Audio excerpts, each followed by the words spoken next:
आज मैं यूजीसी के इस एक्ट पे बात करूंगा और ऐसी बात करूंगा कि उसके बाद आज जो है ये फाइनल बात करने जा रहा हूं। दर्शकों से कह रहा हूं, बहुत ध्यान से सुनिएगा। तो संस्थान प्रमुख इसमें कहाँ लिखा है कि ये अनुसूचित जाति का होगा, पिछड़ी जाति का होगा, या फलानी जाति का होगा, ढिमाकी जाति का, जो भी संस्थान का प्रमुख होगा वो उसका पदेन अध्यक्ष होगा, उस कमेटी का, कमेटी का अध्यक्ष ही।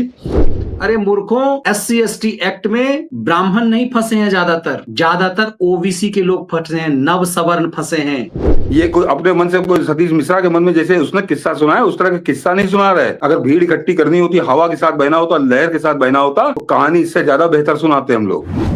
सर नमस्कार। नमस्कार मनीष जी, दर्शकों को भी नमस्कार। एक ऐसा ज्वलंत मुद्दा जिसने पूरे देश को हिला दिया, एक ऐसा मुद्दा जो हूबहू लगभग 2012 वाला है, एक ऐसा मुद्दा जो कांग्रेस का तैयार किया हुआ है। इसमें रत्ती भर ज्यादा छेड़छाड़ इस देश को जला देता। डेमोक्रेटिक ढंग से सोचिए तो पूरा पासा पलट जाता यदि सरकार ने इस पर छेड़छाड़ कुछ किया होता। लेकिन सच ये है कि नाराज जिसे होना है, जिनको लगता है कि उनकी पूरी आगे वाली पीढ़ी तबाह होगी, उनकी शिकायत सच है। इसमें कुछ त्रुटियां हैं जो हम लोग भी समझ रहे हैं, लेकिन उसके पीछे का षड्यंत्र देशघाती क्या है वो समझना पड़ेगा।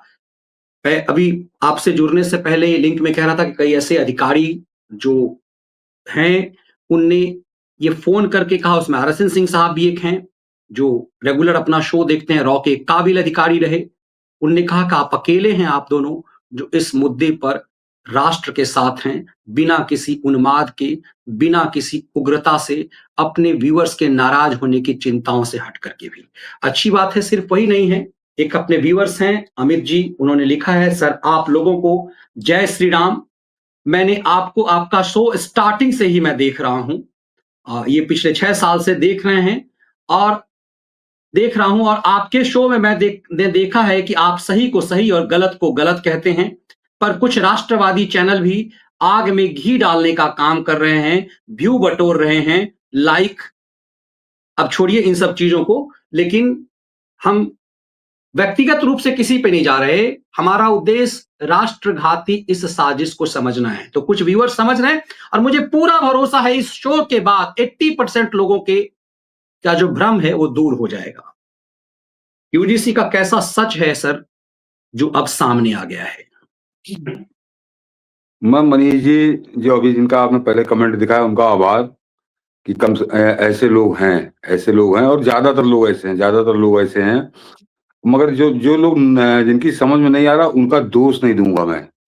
आज मैं यूजीसी के इस एक्ट पे बात करूंगा और ऐसी बात करूंगा कि उसके बाद आज जो है ये फाइनल बात करने जा रहा हूं। दर्शकों से कह रहा हूं, बहुत ध्यान से सुनिएगा। उसके बाद आपके सारे भ्रम खत्म हो जाएंगे, सारे भ्रम, बिल्कुल एक एक पॉइंट पे बात करूंगा।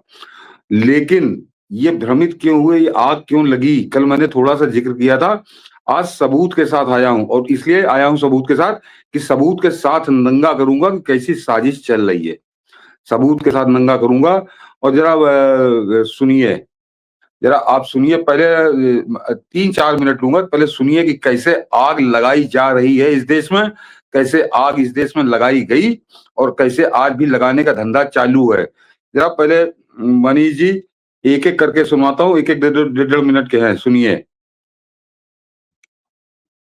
यूजीसी के नियम के मुताबिक किसी भी छात्र के साथ जाति, लिंग या वर्ग के आधार पर भेदभाव ना हो। नियमों के मुताबिक लिंग में पुरुष, महिला और थर्ड जेंडर आते हैं, यानी जेंडर में सब कवर कर दिए। लेकिन जाति के मामले में ऐसी स्पष्टता नहीं है। जाति आधारित भेदभाव का मतलब सिर्फ SC/ST OBC से भेदभाव बताया गया। अगर लिंग के आधार पर पुरुष, महिला या थर्ड जेंडर से भेदभाव हो सकता है तो हर जाति के लोग का भेदभाव का शिकार क्यों नहीं हो सकते भाई? नियमों में जांच के लिए सबूत का भी कोई तय मानक नहीं है, इसे लेकर भी कोई स्पष्टता नहीं है। आरोप लगाने वाले को साबित नहीं करना है कि भेदभाव हुआ, बल्कि जिस पे आरोप लग रहा है वो साबित करेगा कि मैं निर्दोष हुआ। ये क्या बात हुई बॉस?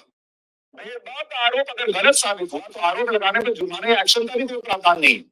मतलब अगर पता चला कि आपने झूठे आरोप लगा दिया, किसी को फंसाने के लगा दिया, तो आप पे कुछ एक्शन हो सकता है, तो प्रावधान ही नहीं है। भाई आपने तो कोई क्वेश्चन ही नहीं दिया है कि भाई झूठा आरोप कोई ना लगाए। यूजीसी के नियम के मुताबिक किसी भी छात्र के साथ जाति, लिंग या वर्ग के आधार पर भेदभाव ना हो। लिंग में पुरुष, एक आपने सुन लिया कि सबूत वाला और कोई क्वेश्चन नहीं, वो अभी एक-एक बात करूँगा। ये एक ज्ञान आपने सुना। अब जरा दूसरा सुनिए कि कहाँ से कहाँ पहुँच गए। आग लगाने के चक्कर में कहाँ से कहाँ पहुँच गए, जरा ये भी सुनिए। यूजीसी के नए नियमों की तुलना लोग 2011 में कांग्रेस एक कम्युनल बिल लाई थी, उससे कर रहे हैं। सोचिए क्या दिन आ गया है कि बीजेपी के नियम की तुलना कांग्रेस के जमाने में भेदभाव से हो रही है, और उस बिल का बीजेपी ने विरोध किया। उस बिल में दंगे की स्थिति में अल्पसंख्यक को पीड़ित और बहुसंख्यक को दोषी पहले से मान लिया गया था। अरुण जेटली बीजेपी सामने तब विरोध किया था, अरे आप ऐसे कैसे मान लिया कि अल्पसंख्यक हमेशा व्यक्ति नहीं होगा, बहुसंख्यक हमेशा प्रताड़ित करने वाला होगा या हिंसा करने वाला होगा। आज लोग पूछ रहे हैं कि जो कांग्रेस ने किया था मुस्लिम वोट के लिए, बीजेपी वही नहीं कर रही है ओबीसी एससी एसटी वोट के लिए। आपने पहले ही मान लिया है कि जो विक्टिम होगा वो एससी एसटी ओबीसी होगा और जो प्रताड़ित करेगा वो जनरली होगा। क्या फर्क रहा फिर कांग्रेस और बीजेपी? यूजीसी के नए नियमों की तुलना कांग्रेस के कम्युनल बिल से हो रही है। आप देखिए कि कांग्रेस जो बिल ला रही थी उसमें था कम्युनल वायलेंस बिल का नाम prevention of communal and targeted violence access to justice and reparations रखा था 2011। अगर कानून पास हो जाता तो सबसे खराब कानूनों में से एक था, क्योंकि ये बिल मानता था कि कम्युनल हिंसा के शिकार सिर्फ धार्मिक या भाषाई अल्पसंख्यक और एससी एसटी हो सकते हैं। इसके विरोध में अरुण जेटली ने तब कहा था कि बिल बहुसंख्यक विरोधी है और मानता है कि कम्युनल हिंसा में हमेशा बहुसंख्यक दोषी होता है। पूछ रही है बीजेपी ने क्या अलग किया, यूजीसी ने क्या अलग किया है? ऐसा ही कांड यूजीसी के नए नियमों को लेकर सामान्य वर्ग के साथ किया गया, क्योंकि पहले से ही मान लिया गया है कि सामान्य वर्ग पीड़ित हो ही नहीं सकता। इसी से सबसे बड़ी चिंता नहीं यूजीसी। ये तो आपने एक मठाधीश का सुना। एक और सुना दूं कि इनको शिकायत क्या है। ये जो बता रहे हैं इनके शिकायत क्या, तब मैं बात करूंगा आगे, तब दर्शकों के ज्यादा समझ में आएगी। एक और बड़े मठाधीश हैं, वो जितने हिंदुस्तान के बड़े नेता मर गए उनसे उनकी बड़ी डायरेक्ट बात होती थी। वो जब बताते हैं वो मतलब लफाजी कि मेरी फलाने से उस समय बात हुई तो मैंने फिर फलाना कह दिया। कहने का अंदाज थोड़ा अच्छा है, तो मरे हुए नेताओं को हमेशा बताते, कभी जिंदा नेता का नहीं बताता कि मेरी इससे बात हुई थी। कोई जिंदा नेता नंगा कर देगा, तो मरे हुए नेता मेरे ख्याल से हिंदुस्तान का कोई मरा नेता ऐसा बचे नहीं जिससे उनकी डायरेक्ट बात ना हुई और वो बड़े चढ़ के बात ना की हो। खैर वो मुद्दा आज अलग है, इसलिए इसको छोड़ दूंगा। जरा उनको सुन लीजिए वो क्या बता रहे हैं। ये दर्शक मनीष जी थोड़ा इधर बहके हुए हैं, उसका कारण समझिए, फिर उसके बाद आऊंगा अपने मुद्दे पर, क्योंकि जो शिकायतें हैं वो मेन शिकायतें आपकी समझ में आ जाएंगी। जरा इनको सुनिए। दलित पिछड़े वर्सेस ब्राह्मण भी नहीं है, दलित पिछड़े वर्सेस ठाकुर बनिया भी नहीं है। ये विषय विशुद्ध रूप से भेदभाव के खिलाफ संघर्ष का ही। ऐसा कैसे हो सकता है जो भेदभाव और असमानता की बुनियाद पर खड़ा किया जाए, जिसमें समाज के एक वर्ग को तिरस्कृत कर दिया जाए, उसको बिल्कुल कॉर्नर कर दिया जाए। ये स्वीकार्य नहीं।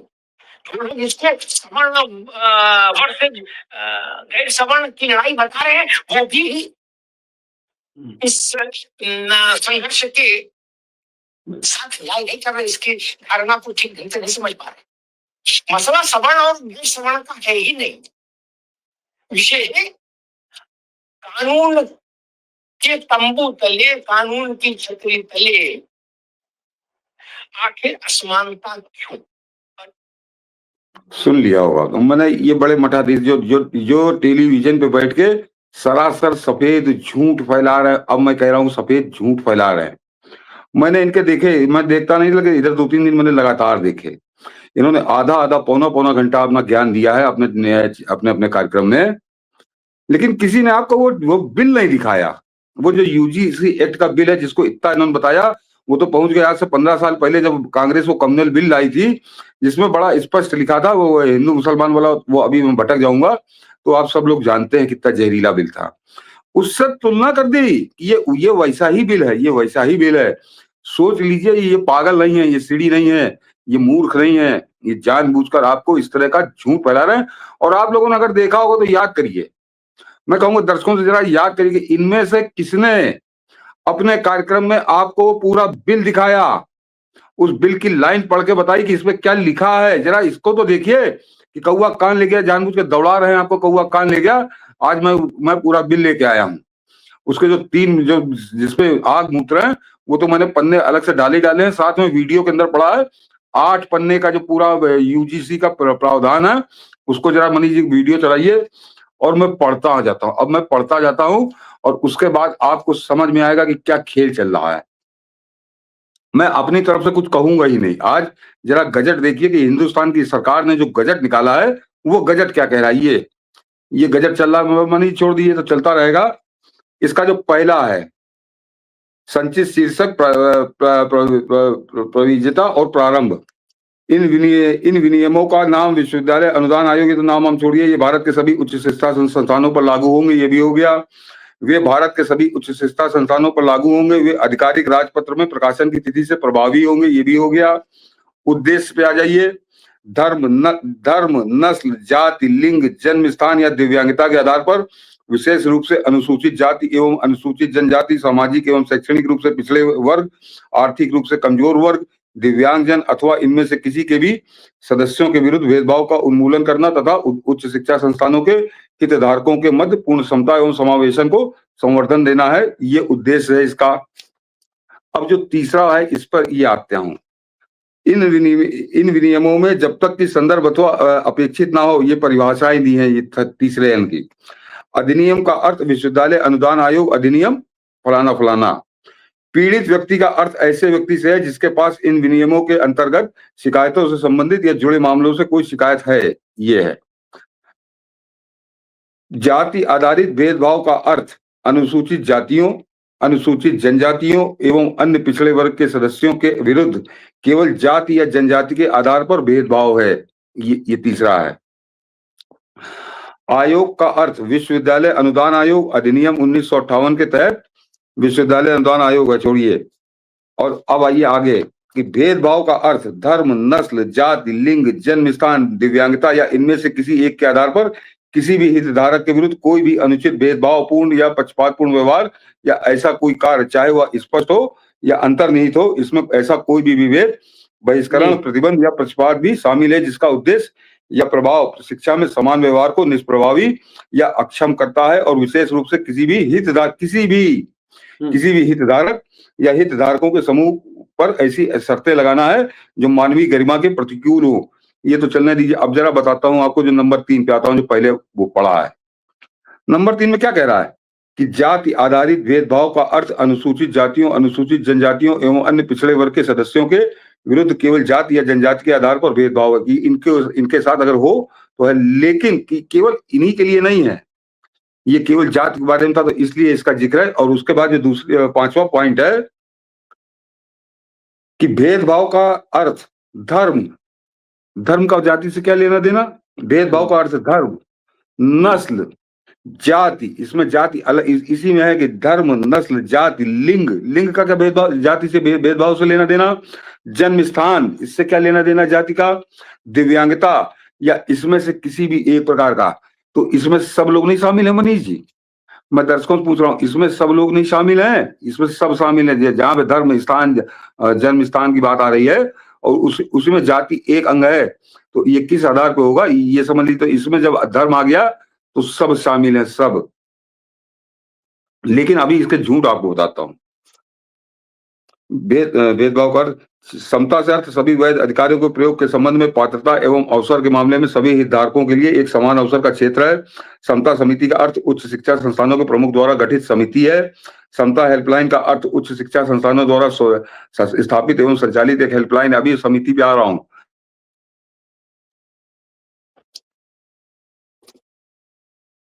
समान अवसर केंद्र का अर्थ उच्च शिक्षा संस्थान द्वारा, ये सबको चलने दीजिए।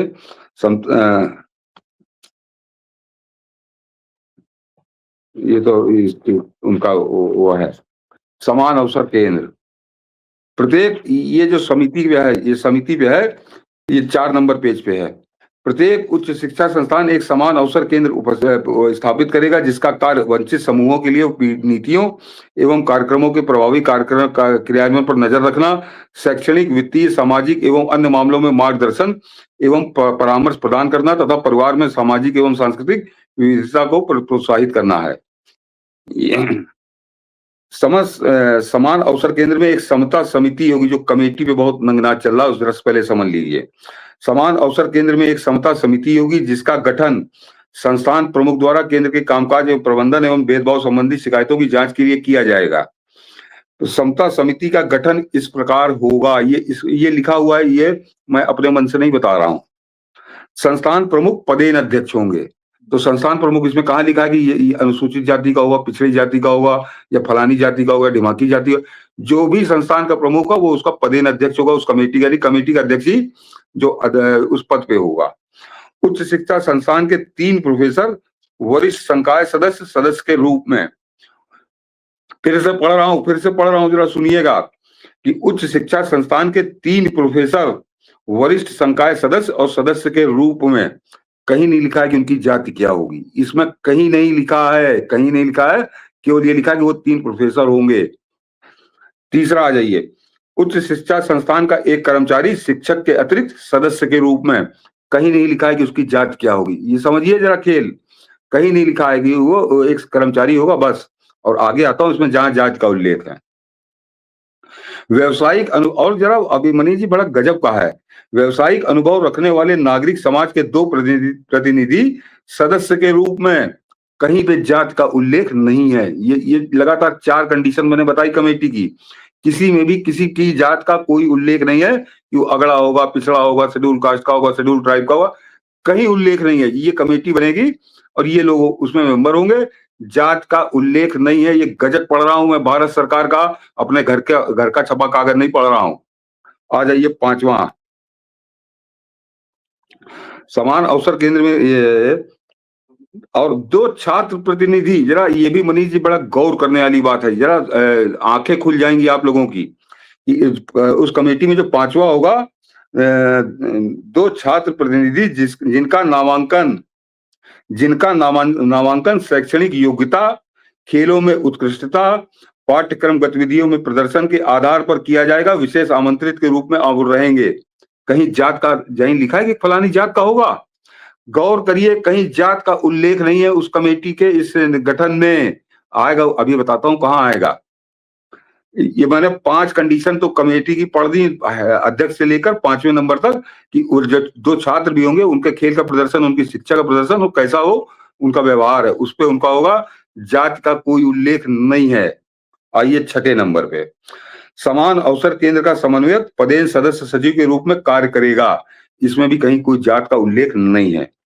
अब आइए आगे, समिति में अब आगे इसमें जरा सुनिए आगे, और बड़ा शब्दों पे ध्यान दीजिए क्या लिखा है। समिति में अन्य पिछड़ा वर्ग, दिव्यांगजन, अनुसूचित जाति, अनुसूचित जनजाति और महिलाओं का प्रतिनिधित्व होना चाहिए। ये नहीं लिखा है कि यही होंगे, यानी जो कमेटी बनेगी उसमें इन लोगों का भी प्रतिनिधित्व होना चाहिए। तो अपने आप में समझ लीजिए कि ये कमेटी किसकी बन रही है, क्या इसमें कहाँ जात का उल्लेख है। ये 7वां पॉइंट है, ये उल्लेख है इसका। सदस्यों का कार्यकाल 2 वर्ष का होगा, विशेष ये सब तो छोड़िए, कितनी बैठक होंगी। ये कमेटी का आपने समझ लिया, ये कैसे बता रहे हैं। और अभी इनके झूठ जो मैंने आपको सुनवाया, उस झूठ की धज्जियां उड़ाता हूं। ये 8 पन्ने मेरे पास रखे हूं, मैंने एक नहीं 10 बार पढ़े हैं, 10 बार, और तब आप लोगों से बात कर रहा हूं बड़े अधिकार के साथ।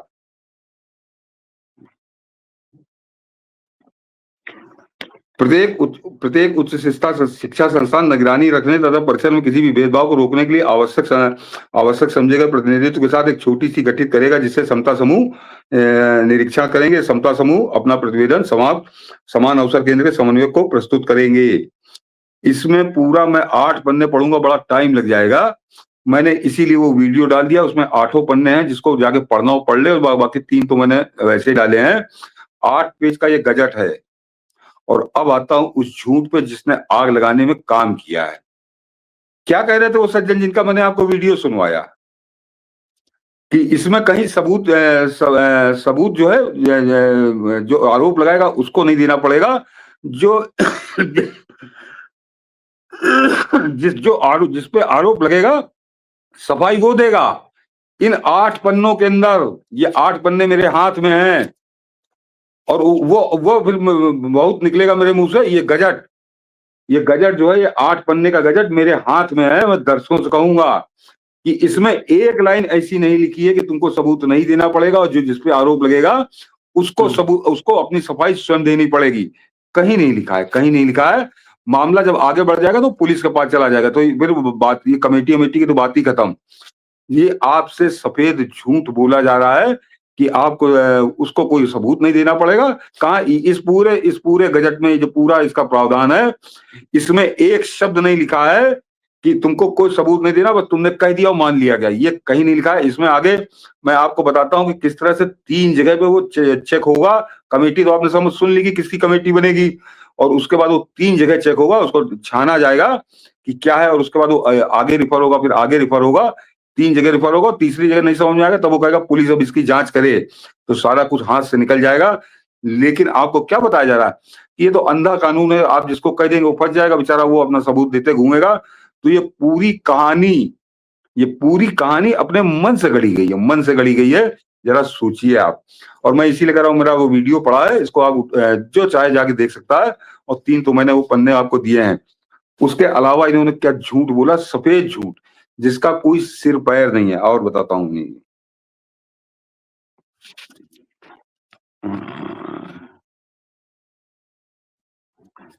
मैं तो भूल जा,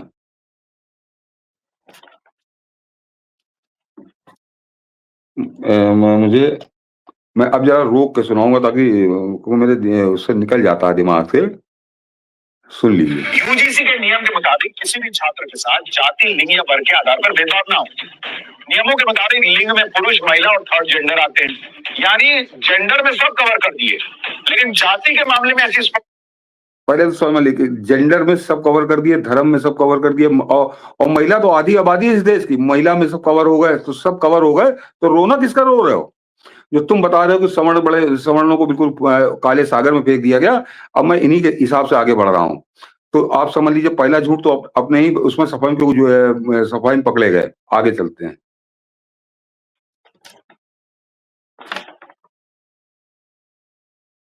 निगरानी में आइए, ये जो आठवां पॉइंट सिर्फ SC ST OBC से भेदभाव बताया गया। अगर लिंग के आधार पर पुरुष, महिला या थर्ड जेंडर से भेदभाव हो सकता है, तो हर जाति के लोग का भेदभाव का शिकार क्यों नहीं हो सकते भाई? नियमों में जांच के लिए सबूत का भी कोई तय मानक नहीं है, इसे लेकर भी कोई स्पष्टता नहीं है। आरोप सुन लिया आपने कि नियमों में सबूत को लेकर कोई मानक नहीं है। क्या है उसमें, जरा आगे सुनिए। साबित नहीं करना है कि भेदभाव हुआ है, बल्कि जिस पे आरोप लग रहा है वो साबित करेगा कि ये कि जिस पे आरोप लग रहा है वो साबित करेगा। मैं कह रहा हूं 8 पन्ने में एक शब्द नहीं लिखा है इस विषय में। 8 पन्ने में एक शब्द नहीं लिखा है। इसमें लिखा है कि जो शिकायत करेगा उसको अलग अलग करके 3 चरणों में छाना जाएगा उस शिकायत को, कि शिकायत कितनी सही है, कितनी गलत है। और अगर उसके और ऊपर, और जो तीसरे चरण में भी जब वो छन जाएगी, नहीं समझ में आएगा, तब वो फिर पुलिस को सौंपेगा कि भैया देखो इसका क्या मामला है। ये क्या बता रहे कि उस आदमी को छूट है और सफाई देगा जिसपे आरोप लगेगा। कोई एक लाइन, एक शब्द नहीं लिखा। लाइन तो बड़ी चीज है। ये सफेद झूठ ये आदमी आपसे बोल रहा बेशर्मी के साथ। आगे सुनिए। ये क्या बात हुई बॉस? भेदभाव का आरोप अगर गलत साबित हुआ तो आरोप लगाने पर जुर्माना या एक्शन का भी कोई प्रावधान नहीं। हाँ, ये इससे पहले ऐसा कौन सा कानून बना था कि अगर गलत सबूत लगाओगे तो तुमको फांसी हो जाएगी। और ये बता दूं, ये जरा दर्शक समझ लें कि ये किसी संस्थान को अधिकार भी नहीं है। अगर जो आदमी आरोप लगाएगा और अगर उसको गलत हो गया, तो हिंदुस्तान के संविधान की बनी धारा है BNS 248। BNS 248 सिर्फ इसी बात की है, और उसमें 5 से 10 साल की सजा है। 10 साल की, न्यूनतम 5 साल और 10 साल तक की सजा है। अगर आपने गलत आरोप लगाया और वो साबित हो गया कि तुमने गलत आरोप लगाया था, तो 10 साल के लिए जेल जाओगे, 10 साल के लिए। और ये भारतीय न्याय संहिता जो नई बनी है, उसकी जाके देख लीजिएगा, BNS 248। ये किसको बेवकूफ बना रहे हैं? ये सरासर सफेद झूठ बोल रहे हैं आग लगाने के लिए। शर्म आती है इनको? और ये कानून जो है, ये मोदी सरकार लेके नहीं आई है। ये कानून 2012 में कांग्रेस लेके आई थी, तो 12 से अभी 2026 तक ये लोग सो रहे थे। तब इनको नहीं याद आई है। इसमें कोई प्रावधान नहीं, केवल इसमें एक चेंज किया है ये मोदी सरकार ने कि उसमें जो SC ST थे उसके साथ OBC को भी जोड़ दिया है। ये केवल इतना है, बाकी इसमें कोई अपने तरफ से अकल नहीं लड़ाई है। और जो बिल्कुल सही बना है, ये बिल्कुल सही बना है। और मैंने कहा ना कि ये दो चीजें, मैंने इसीलिए इसको दोबारा सुनवाया कि एक आदमी कैसे झूठ बोल रहा है बेशर्मी से। इसको चैलेंज है, बहुत बड़ा पत्रकार, ये पाड़ा की नौकरी किया करता था, पाड़ा की चमचागिरी इसने जिंदगी भर करी। ये बाद में जब इसने देखा कि मोदी इधर आ गए तो ये इधर आ गया, राष्ट्रवादी बन गया। अन्यथा NDTV में पाड़ा की चाकरी करते करते तुम कितने राष्ट्रवादी थे ये दुनिया जानती है। दुनिया ना जानती है लेकिन कम से कम पत्रकार जगत जानता है, पत्रकार जगत जानता है। और एक बार ट्विटर पे इसको नंगा किया था कांग्रेसियों ने, लेकिन वो कांग्रेसियों ने किया था इसलिए उसमें ज्यादा किसी ने ध्यान नहीं दिया। इसके एक एक ट्वीट निकाले थे, कैसा जहर उगला था हिंदूवाद के खिलाफ, राष्ट्रवाद के खिलाफ, इसी आदमी ने जो आपसे सफेद झूठ बोल के देश में आग लगा रहा है। लेकिन क्या बलिहारी है, बलिहारी है, ये बलिहारी है कि ऐसे लोग आपको बरगला रहे हैं। मैंने कहा इसको चैलेंज है, मैंने दोनों चीजें कही कि दोनों चीजों की एक शब्द निकाल के दिखाए जरा, इस 8 पन्नों में कहां लिखा है कि तुमको कोई सबूत नहीं देना पड़ेगा, कहां लिखा है कि तुमको सबूत नहीं देना पड़ेगा और जो फंसेगा वो उसकी पूरी सफाई देगा। झूठ बोल रहा, सरासर सफेद बेशर्मी से झूठ बोल रहा। और इसीलिए आप लोगों को कोई न्यूज चैनल आपको ये गजट नहीं दिखा रहा कि गजट, तुम गजट पढ़ के सुनाओ ना इसमें क्या लिखा है। इस पे बात नहीं हो रही, इस पे बात नहीं हो रही। और हम लोग को पढ़ चुके हैं इसलिए आपसे बात कर रहे हैं, और इसीलिए अधिकार के साथ छाती ठोक के बात कर रहे हैं, नंगा कर रहे हैं इस आदमी को। अब वो जो दूसरे सज्जन, जिनका दूसरा, और जिन दूसरे सज्जन को बताया वो ऐसा बता रहे कि सवर्णों को उठा के काले सागर में फेंका है। 2020 मैं बोलता नहीं हूं कभी कभी कि चलो ठीक है, खा कमा रहे हैं, मौज ले रहे हैं, क्या करना है। 2020 में इस आदमी ने नीचता और नंगाई की हद कर दी थी भाजपा, हिंदुत्व और राष्ट्रवाद के खिलाफ आग उगलने में। क्योंकि एक कानपुर के एक मुल्ला का न्यूज चैनल था के न्यूज, और उस के न्यूज का ठेकेदार बनकर जब ये बैठा था तो कैसी आग उगलता था, कैसा जहर उगलता था हिंदूवाद के खिलाफ, राष्ट्रवाद के खिलाफ। ये मैं बहुत अच्छे जानता हूं, मैंने गरियाया भी था, एक बार गरियाया भी था और पोस्ट लिख के भी गरियाया था। ये 2020 का बता रहा हूं आपको, मेरे फेसबुक पे जाके चेक करेंगे, मिल जाएगा आपको। आप कह रहे हैं कि ये सब पुराने जो रंगे सियार जो भी हाल के दिनों में जो अपना रंग बढ़ाए हैं वो अपना रंग उतार रहे हैं खुद ब खुद। और अपनी बात में दम डालने के लिए मरे हुए नेताओं का बताता है कि जो नेता मर चुका है कि मेरी उनसे बात हुई तो मैंने फिर फलाना कह दिया, ढिमाका कह दिया। चुपचाप सुनता हूं, क्या बोलूं। लेकिन आज क्योंकि ये बात आ गई कि कैसे लगातार सफेद झूठ, इनको बेशर्मों को समझ में नहीं आता। इसको बीच में नशा चढ़ा था मनीष जी एमएलए का चुनाव लड़ने का, अपने स्वागत वागत कराता था माला वाला पहन के अपने जहां गांव जिले में। ये इस टाइप के लोग आज राष्ट्रवाद का चोला पहन के आ गए। और क्या बोलूं मैं, राष्ट्रवादी जी जो अपने आप को कहते हैं उनको शर्म आनी चाहिए कि ऐसे मूर्खों को, ऐसे धूर्तों के आप चंगुल में फंसे हुए हो। तथ्यों पे बात करो। मैं बात कर रहा हूं तो मैं तथ्यों पे बात कर रहा हूं। मेरे पास ये पूरा गजट रखा है और मैंने एक एक लाइन पढ़ी है इसकी, एक एक लाइन। और इसीलिए मैंने दिन में भी इसको निकाला, अलग से मैंने विश्लेषण किया था दिन में भी पढ़ रहे हैं। बिल्कुल, इस चीज को मैं कह रहा था अभी कि देखिए कि इसमें एक्स्ट्रा क्या जोड़ा गया, ओबीसी को जोड़ा गया। इससे पहले SC ST तो था। आपको जानकर आश्चर्य लगेगा कि इस केस में जितने लोग फंसे हैं उसमें 80% ओबीसी हैं। ये नवसवर्णवाद है जो एक्यूज ज्यादातर जो बने हैं, जो आज वो आरजेडी की एक छम करके हुए कूद रही है ना, जो फंसना चाहिए। अरे मूर्खों, SC ST एक्ट में ब्राह्मण नहीं फंसे हैं, ज्यादातर ओबीसी के लोग फंसे हैं, नवसवर्ण फंसे हैं। और आज भी इस पर प्रभाव जब कमेटी बनेगी तो तय सी बात है SC ST का जो होगा वही प्रखर होगा। पंच जो हैं, पंच परमेश्वर जो हैं, वो ऐसे नहीं हो जाते। जिंदगी भर NDTV में बैठ के हिंदूवाद को गाली देते रहे, हिंदू राष्ट्रवाद को गाली देते रहे, भाजपा को गाली बकते रहे, RSS को गाली बकते रहे। और आज मोदी का दौर आया तो चोला बदल के आ गए हो तो तुम सबसे बड़ा ठेकेदार बन दो, झूठ बोल रहे हो। ये आग लगा रहे हैं कि क्योंकि इनके मन में तो जहर वो भरा है। शुरुआत जो की थी, जो भाजपा के प्रति, RSS के प्रति तो छोड़ दीजिए, हिंदूवाद के प्रति, राष्ट्रवाद के प्रति जिस आदमी के मन में हिंदूवाद और राष्ट्रवाद के प्रति जहर न भरा हो, वो NDTV में बरसों नौकरी करेगा, बरसों। NDTV के बारे में मुझे कोई परिचय देने की जरूरत नहीं है। और वो जो दूसरे वाले वो कितने बड़े दिग्गज है, वो जिंदगी भर से मैं उनको प्रदेश में भटकते देख रहा हूँ, कभी इस चैनल में कभी उस चैनल में। वो जो क्षेत्रीय चैनल होते हैं और उसमें मरे हुए नेताओं के साथ अपनी बातचीत बताया करते हैं, और वो भी कितनी बेशर्मी से बता रहे हैं। उन्होंने भी अपने कार्यक्रम में आज तक आपको ये नहीं दिखाया, गजट नहीं दिखाया, क्योंकि एजेंडा इस समय लोग एक जो भड़का दिया गया है, उसकी वजह से आपको भीड़ इकट्ठी करनी है।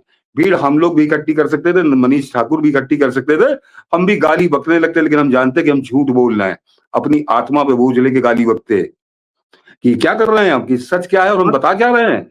बेशर्मी के साथ वो बता रहे हैं कि ये तो कांग्रेस वो जो मुल्लों के लिए कानून लेके आई थी, कम्युनल वायलेंस बिल, ये उससे तुलना कर रहा है उसकी।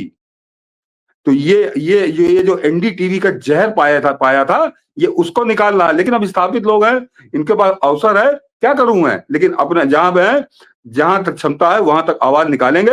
और मैं चैलेंज कर रहा हूं, चैलेंज, मेरे पास मत आओ, तुम अपने जरा चैनल पे दिखाओ मैं ये क्या लिखा है इसके अंदर। मैं मनीष जी, कल हम लोगों ने जब जूते लगाए थे, तो आज एक 7 बजे आया वो अवस्थी, इसी के साथ थी, वो आया हिलाते हुए गजट। मैंने कहा देखें क्या बताता है ये, क्योंकि मैं तो 8-10 बार इसको पढ़ चुका था, दर्शकों ने देखा होगा तो उनकी समझ में आ जाएगा कि वो ऐसे वैसे बार बार हिला रहा था, क्योंकि कल जूते पड़ चुके थे कि तुम गजट क्यों नहीं दिखा रहे हो।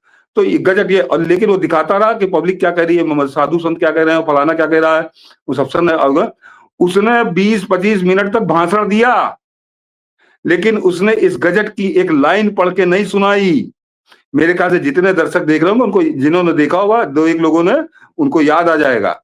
25 मिनट तक वो मदारी जैसे नहीं होता है, आता है बाजार में, ये देखो ऐसा हो जाएगा, और आदमी खड़ा रहता है, मदारी अब दिखाएगा तब दिखाएगा, फलाना होगा, और 20-25 मिनट बाद मदारी पैसे बटोरता है और वो अपने झोली में रखता निकल जाता है।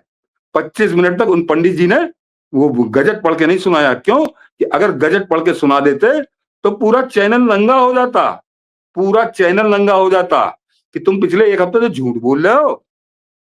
जरा सोचिए आप, कितनी बड़ी साजिश चल रही है। और ये साजिश कहाँ जा रही है, तो ये थोड़ा रुक जाइए, अभी मैं थोड़ा बहुत उत्तेजना में बोलूंगा नहीं। इस साजिश के तार कहीं और जुड़े हैं, ये कहीं और जुड़े हैं, ये भी समझ लीजिए। लेकिन वो उस पे अभी ठहर के बात करूंगा, उस पे बात अभी नहीं करूंगा। जरा इन लोगों को नंगा करना था, सबूत के साथ नंगा कर रहा हूं। और इसीलिए मैंने कहा कि मैं आपको दिखा के नहीं कर रहा हूँ, वो चैनल, वो मेरे वीडियो पड़ा है मेरे ट्विटर हैंडल पे, जाकर उसको डाउनलोड कर लीजिए। पूरे 8 पन्ने आराम से पढ़िएगा, आराम से, और आपकी तब समझ में आएगा कि ये खेल क्या, ये कहानी आपको वो सुना रहे हैं जो इस गजट में सरकार ने लिखी ही नहीं है, जो इस गजट में भारत सरकार ने लिखी ही नहीं है। ये वो कहानी सुना रहे हैं, ये गुलशन नंदा की कहानी सुना रहे हैं, और प्रेम वाजपेयी की कहानी सुना रहे हैं, जो आज से 50-60 साल पहले उपन्यास लिखा करते थे। ये वो काम कर रहे हैं। तुम तथ्यों की बात करो।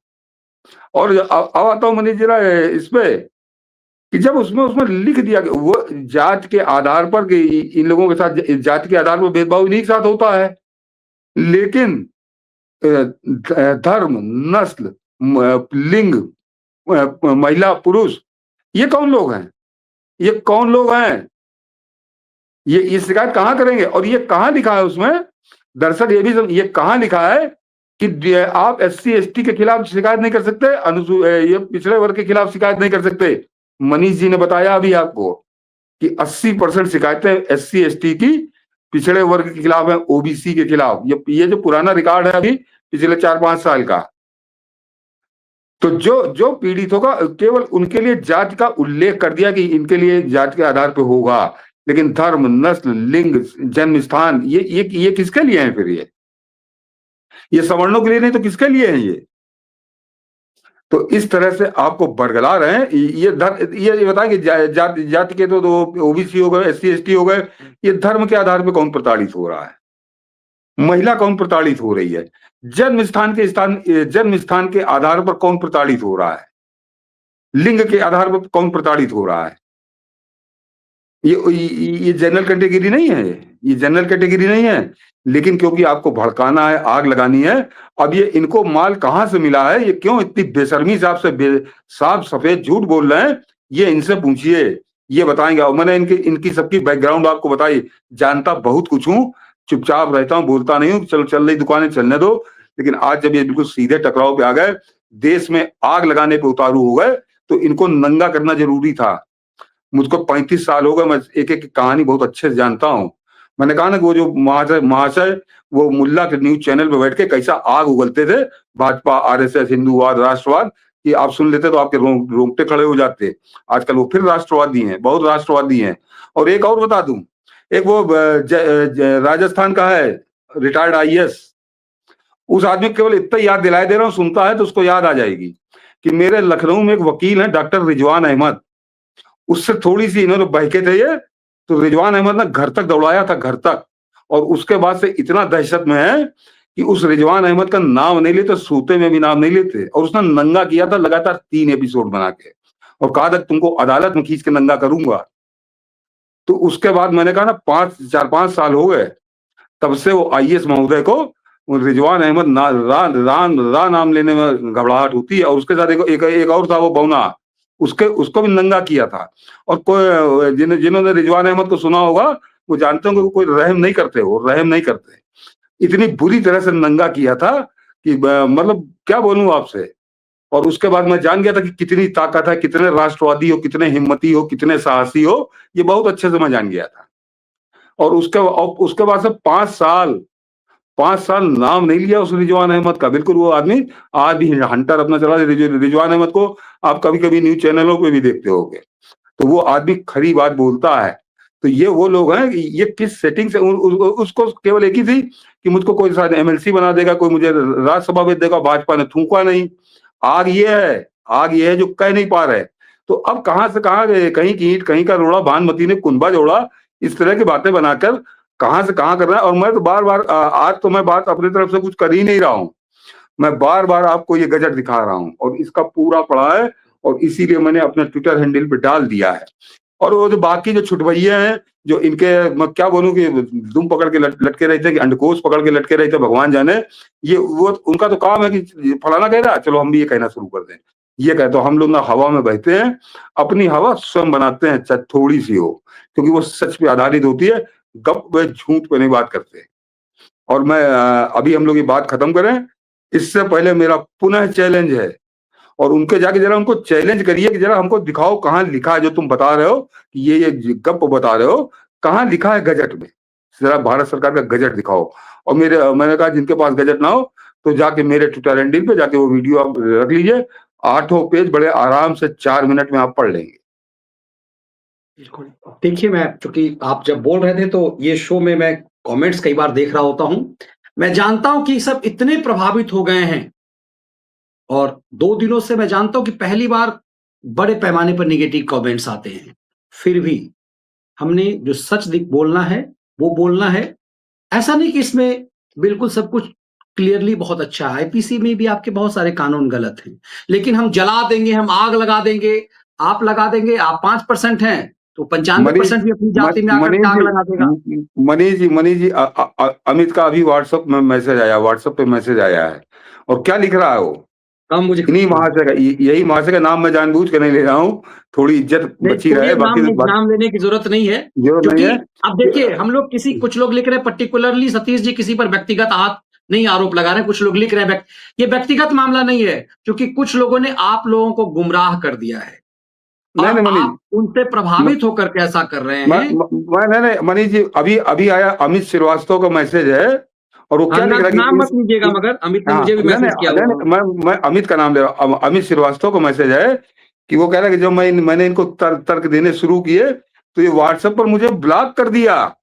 सोचिए,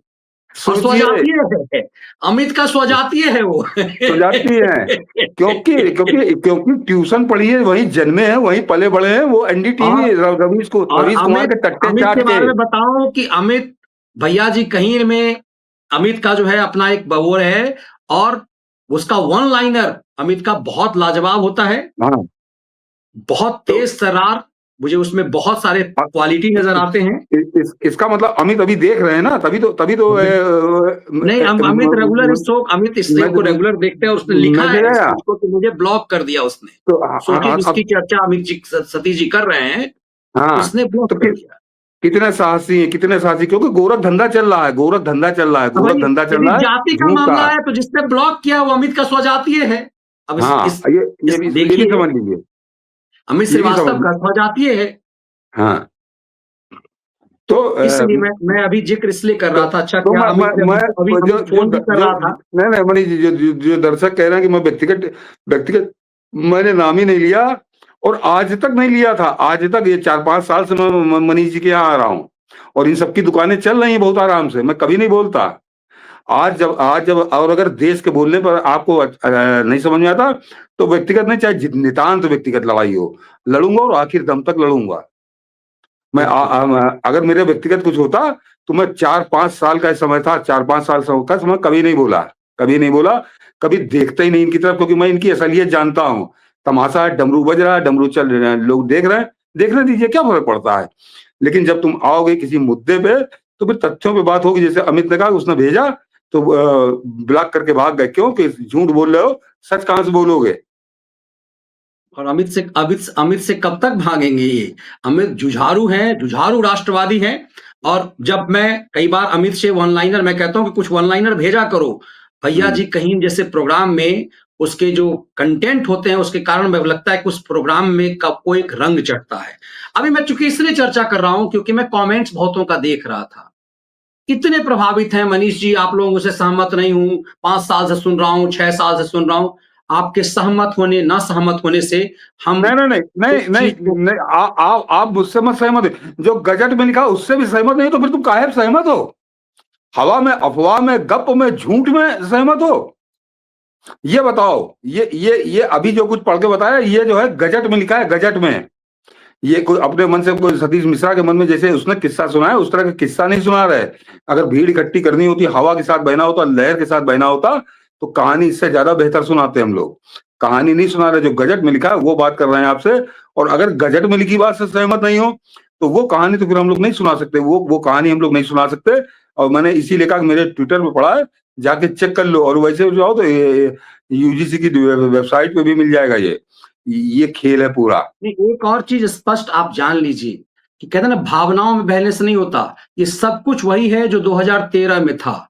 किसी सरकार की हैसियत नहीं है इसमें छेड़छाड़ कर दे। आप यदि छेड़छाड़ करती तो सोचिए देश में कैसा आग लगाते। और ये जो कुछ भी हुआ है वो सुप्रीम कोर्ट के निर्देश पर हुआ है। सुप्रीम कोर्ट ने कहा था कि आप इसमें और सख्ती करके ये बनाइए, और अब ये मामला फिर सुप्रीम कोर्ट में चला गया है। इस देश में राम मंदिर आप जो चाह रहे हैं कि सरकार का आंदोलन तो था, लेकिन पासा जब सुप्रीम कोर्ट में गया, सिब्बल नहीं चाहता था कि मामला सुप्रीम कोर्ट में आए। सिब्बल हियरिंग नहीं होने देना चाहता था। उसने तब के जस्टिस दीपक मिश्रा से कहा था कि आप चुनाव के बाद इसको सुनिएगा, लेकिन चुनाव के बाद जब सुनने की बात आई, जस्टिस दीपक मिश्रा के ऊपर महाभियोग लाने की तैयारी हुई। फिर दीपक मिश्रा भी कौन थे? जिनका पूरा बैकग्राउंड कांग्रेस का था। बाद का जो जज आया वो कौन था? जस्टिस रंजन गोगोई, वो भी कांग्रेस बैकग्राउंड का था। लेकिन उस जज ने जब इस पर फैसला दिया तो उस जज को पूरा सेक्सुअल हैरासमेंट में डाल दिया। इसलिए भावनाओं में मत बहिए। समझिए कि आपसे ज्यादा सरकार के पास वो गुप्त चीजें होती है। सरकार को पता होता है कि इसका रिएक्शन देश में क्या होगा, लेकिन उसके आगे के रिएक्शन को भी सोचिए। एक चीज और समझिए मनीष, दर्शकों को कहूंगा, आप लोग भी समझिए कि ये जो आया, क्या यूजीसी सच में रिप्लेस नहीं होने वाला है? देखिए, बहुत कुछ होने वाला है। हो सकता है कि यूजीसी ही ना रहे। नहीं, 6 महीने गायब हो जाएगा, 6 महीने गायब हो जाएगा। अभी कह रहे हैं को समझते रहिए, जो लोग उत्पात में कर रहे हैं ना, हो सकता है कि सरकार की प्लानिंग ही कुछ और हो। ये जो बवाल, क्योंकि ये सब कुछ सुप्रीम कोर्ट के निर्देश पर, एक जान लीजिए, जो भ्रम फैलाते हैं, नहीं समझाते आपको, आज जो कुछ भी आया है वो सुप्रीम कोर्ट के निर्देश पर आया है। सुप्रीम कोर्ट में जस्टिस सूर्यकांत का निर्देश था कि इसको थोड़ा और टाइट कीजिए, ये और टाइट किया गया। इसमें और हल्कापन किया जाता तो दिग्विजय सिंह इसका अध्यक्ष था, कांड हो जाता, देश में जलने लगता आपका देश। तो सिर्फ अपने गिरेबान में मत वो सोचिए, इस समझिए कि क्या देशघाती साजिश है जो होने वाला था। जी, इस मामले को लेकर सुप्रीम कोर्ट में गया कौन? इंदिरा जयसिंह, सोनिया गांधी, कांग्रेस की सबसे खास उसके सारे एनजीओ जो है वो मोदी सरकार बैन कर चुकी है, सब पे प्रतिबंध लग चुका है। एफसीआरए लाइसेंस उसका कैंसिल कर चुका है। 2019 में गई वो सुप्रीम कोर्ट ने 25 जनवरी 2025 में जब फैसला दिया, किसने दिया? जस्टिस सूर्यकांत और एक जस्टिस बोयान, दोनों सवर्ण जजों का ये फैसला है कि तुम इसको बनाओ। उसके बाद जब सदन में आया तो जिस कमेटी ने बनाया उस कमेटी का चेयरमैन दिग्विजय सिंह, उसने ये इसको बनाया। और उसके बाद जो यूजीसी की कमेटी है उसमें भी बहुसंख्यक सवर्ण सब लोग जो है, ये पूरा समझ लीजिए पूरा के लिए कहीं कोई साजिश कर दी गई कोई ओबीसी एससी एसटी के लिए, तो ये झूठ बोला। और जिन्होंने अभी पूछा था मनीष, इसको जरा रोक रहिएगा, इनको जवाब दूंगा कि जिन्होंने पूछा था कि क्या ये हटेगा नहीं, हटेगा या नहीं हटेगा इससे क्या फर्क पड़ता है, मैं आपको पढ़ के सुना रहा हूं, इसमें कुछ आपत्तिजनक है ही नहीं, इसमें कुछ आपत्तिजनक है ही नहीं। बहुत होगा तो ये होगा कि वो जो एससी एसटी ओबीसी है उसमें करेंगे जनरल और जोड़ दिया जाए, बस इतना ही जोड़ा, इतना ही होगा, बस इतना ही होगा। इसमें कहीं कोई आपको फांसी भी नहीं लटकाए दे रहा, कोई आपकी गर्दन नहीं काटे दे रहा। और जैसे वो बता रहा है कि आपको सबूत लेके आने पड़ेंगे, उससे सबूत नहीं मांगे जाएंगे, फलाना होगा ढिमाका होगा, मैं सुनवा चुका, दोहराने से कोई फायदा नहीं। तो ये चीजें जब है ही नहीं तो होगा नहीं होगा, ये तो समय की बात है। वैसे बता दूं कि जो खबरें हैं जो सबको मालूम है कि हो इसी 2026 में ये यूजीसी सदा के लिए विदा हो जाएगा। भारत सरकार एक नई संस्था बनाने जा रही है। लेकिन कौवा कान ले गया। और ये शिया और सुन्नी रिपोर्टर की जो मैं कहानी सुनाता हूं कि बिना इस गजट को पढ़े इस जाने, ये उसकी बात सुना, उसकी बात सुना, वो गुरु घंटाल सुना, मेरे उस गुरु ने, उस गुरु घंटाल ने बोल दिया।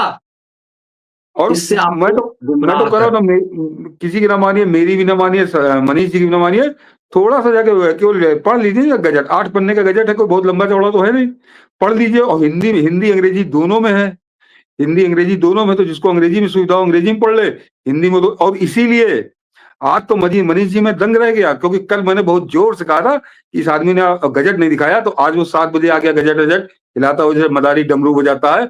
मैंने कहा अब पढ़ेगा तब पढ़ेगा, अब पढ़ेगा तब पढ़ेगा। 25 मिनट निकल गए, उसने नहीं पढ़ा। वो दुनिया भर की कहानी सुनाते रहे पंडित जी, उन्होंने गजट नहीं पढ़ा और पूरा कहानी खत्म करके चल दिया, दूसरी कहानी चले गए।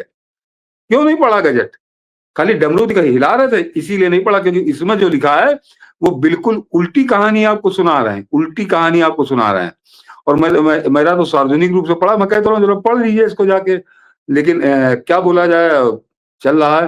तो ये तो हुआ, ये जो चल रहा है नाटक, अब इनको पढ़ लो। सतीश जी आपको बहुत बहुत साधुवाद, दिल जीत लिया आपने। इतनी गहरी रिसर्च और आपके विश्लेषण से लोगों को जरूर सीखनी चाहिए कि पढ़ाई लिखाई करें, ना कि किसी की बातें सुनकर अपनी राय बना लें। बस सीधी सीधी बात इतनी है हनी जायसवाल जी, केवल सतीश जी लगातार 10 दिनों बता रहा हूँ, यूजीसी को सरकार हटाकर नई रेगुलेटर बॉडी लेगी संस्था।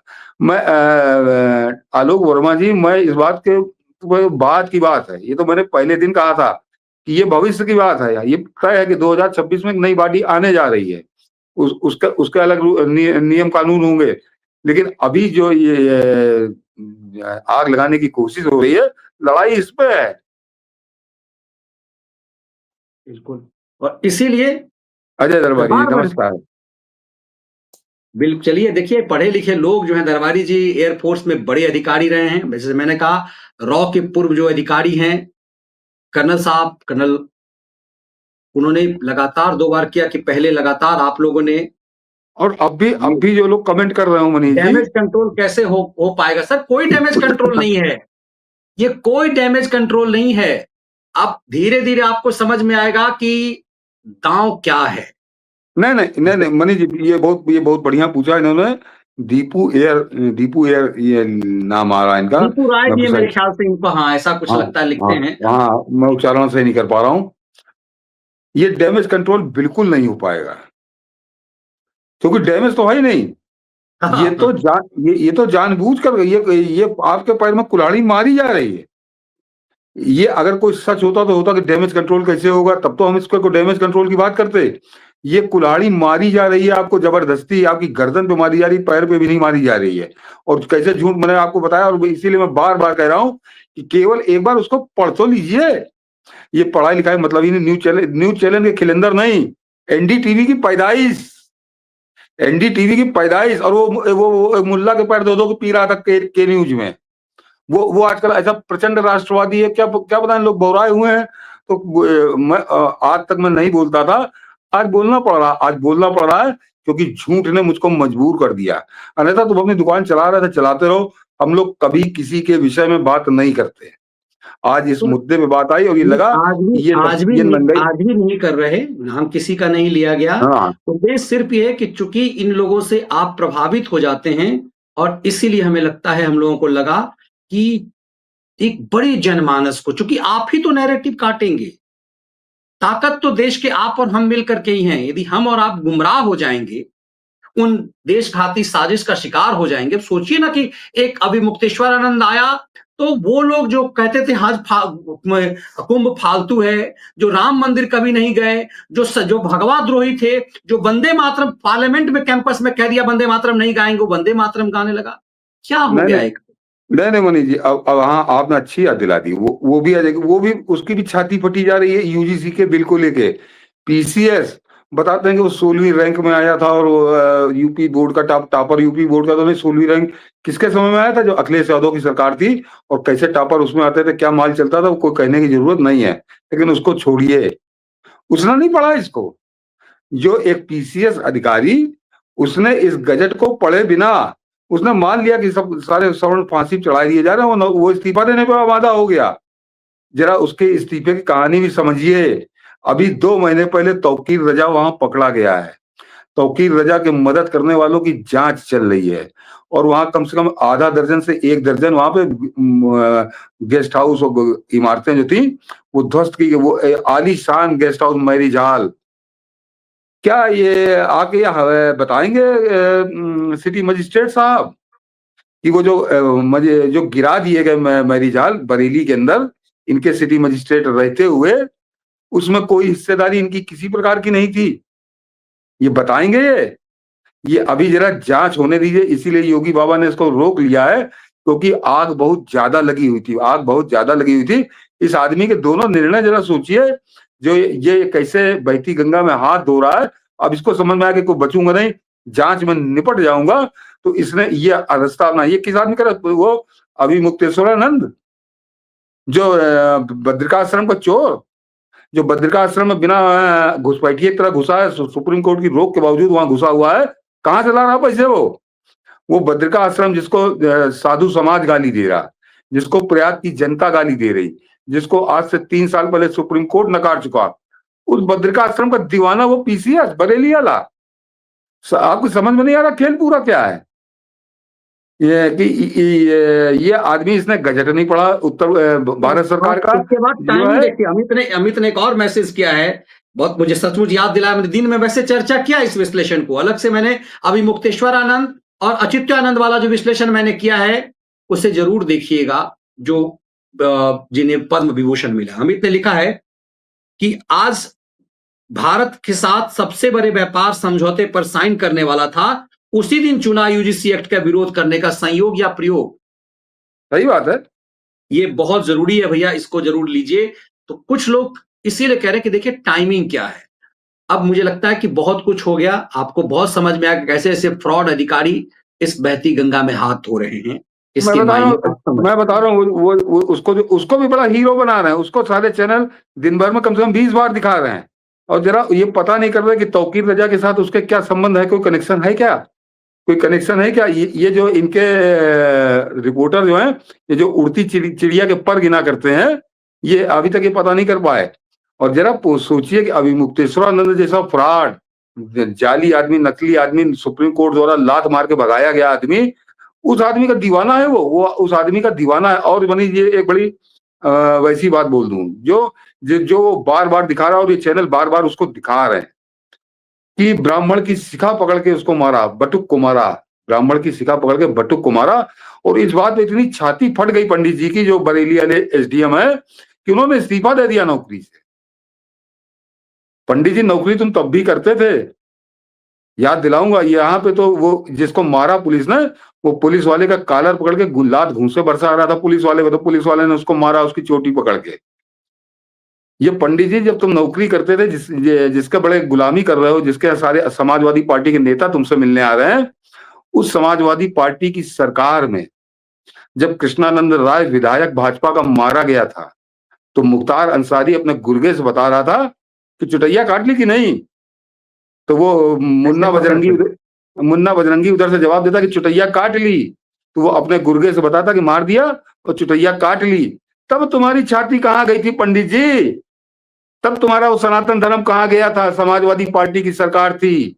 अब मुख्तार अंसारी बता रहा था कि मैंने चुटैया काट ली कृष्णानंद राय की। तब तुमको शिखा याद नहीं आई, तो तुमको गुंडों से प्रेम है। वो कृष्णानंद राय की शिखा काट लेने वाले मुख्तार अंसारी से तुमको प्रेम है। और यहाँ पे जो पुलिस वाले का कॉलर पकड़ के लात घूंसे बरसा रहा था, उस गुंडे से प्रेम है। उसको तुम बता रहे हो बटुक? ये बटुक नहीं, गुंडे हैं सड़क छाप। अन्यथा बटुक किसको कहते हैं? बड़ा पवित्र शब्द है हमारे यहाँ हिंदू धर्म में, बहुत पवित्र शब्द है बटुक। और उसका तुम गुंडों को तुम बटुक बता रहे हो?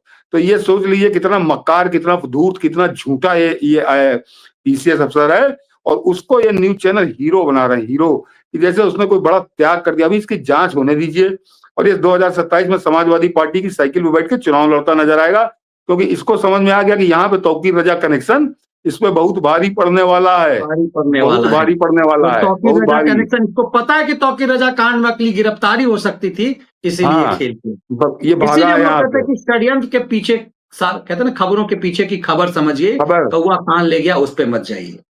यदुवंशी जी कह रहे हैं, गुरु जी मनीष जी प्रणाम, दंडवत प्रणाम। आज देश को सच में सुनने समझने के लिए तैयार रखने की कोशिश करने के लिए आपका धन्यवाद। हिंदुओं ये छोटी बातों से दूर रहना चाहिए, नए भारत को बनाने के लिए दूरदृष्टि पे काम करना होगा, एक काम करना पड़ेगा, इसीलिए प्रयास है। बहुत लोग लिख रहे हैं, बहुत बहुत आभार सर। मनीष जी कह रहे हैं कि we must remember, Yogi ji बटोगे तो कटोगे। अब चूंकि इतने बड़े पैमाने पर सबके सब आ गए हैं, अब लगेगा ही भाई सतीश मिश्रा, मनीष ठाकुर गलत दे रहे हैं, क्योंकि मैं पैर छू के माफी मांगने को तैयार हूं कि जरा जितनी बातें ये बता रहे हैं आपको, इन्होंने कल बताई, आज बताई, इनमें से मुझको एक लाइन दिखा दें कि गवर्नमेंट के गजट में ये लिखा है। ये आपको आप इसका बहुत बहुत धन्यवाद शत्रु जी। अब देखिए कुछ लोग लिख रहे हैं सतीश जी, क्या सतीश बाबू आप ही बड़का जानकार हैं, बाकी लोग पागल हैं। अब ये देखिए इनको रोके रहिए। ये गजट से ज्यादा तुमको जानकारी है। ये जो गजट है भारत सरकार का 8 पन्ने का छपा है, इससे ज्यादा जानकारी तुमको है। तो अगर इससे ज्यादा जानकारी है तो तुम्हारे बराबर जानकार तो मेरे ख्याल से 140 करोड़ में कोई नहीं है। तुम्हारे बराबर जानकार तो फिर किसी को नहीं है। जब इन 8 पन्नों के अलावा तुमको 10वां पन्ना पढ़ रहे हो तो हवा में पढ़ रहे हो। मैं हवा में पढ़ने की क्षमता मेरे में नहीं है, लेकिन 8 पन्नों की बात कर रहा हूं, तो इस पे आके बहस करो कोई।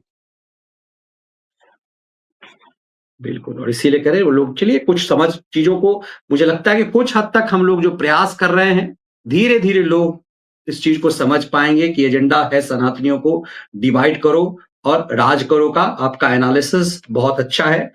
अब धीरे धीरे लोगों को समझ में आ जाएगा कि शिया और सुन्नी रिपोर्टर की बात हम क्यों करते थे। आज मुझे लगता है कि सुप्रीम कोर्ट में जब 15 साल 17 साल पहले हम लोग ये कहते थे शिया रिपोर्टर सुन्नी रिपोर्टर, तो समझ में आता है कि क्या गुमराह। मतलब मनीष जी, मैं दर्शकों से कहूंगा, मनीष जी आपसे कहूंगा कि मुझे ऐसे लोगों की बुद्धि में तरस आता है कि ये हमसे जिद कर रहे हैं कि हम इनसे झूठ क्यों नहीं बोल रहे। ये जो इनकी जिद है, ये किस बात की जिद है कि हम इनसे झूठ बोलें। ये जो 8 पन्नों में लिखा सच है, ये सच के बजाय हम इनसे 10वां पन्ना जो काल्पनिक पन्ना है उसके झूठ बोलें। तो सोच लीजिए क्या स्थिति, कहां तक कैसे क्या होगा। बिल्कुल, चलिए अब मैं इसीलिए कह रहा कि हम लोग इस विश्लेषण को इसीलिए यहां तक लाए, लंबा हो गया। प्रयास ये था कि जो आपको भ्रमजाल में फंसाया गया है, आपके अंदर जातिवादी नशे को, बार बार चीजों को समझिएगा। 2012 से कुछ भी परिवर्तन होता जो दिग्विजय सिंह की टीम ने बनाया था, तो देश को जला दिया जाता। परिणति बहुत जबरदस्त होनी है, ये यूजीसी खत्म होना है। इस दांव पेच के इस खेल को समझिए, इसमें गुमराह होने से बचिए, बस इतना ही कहेंगे।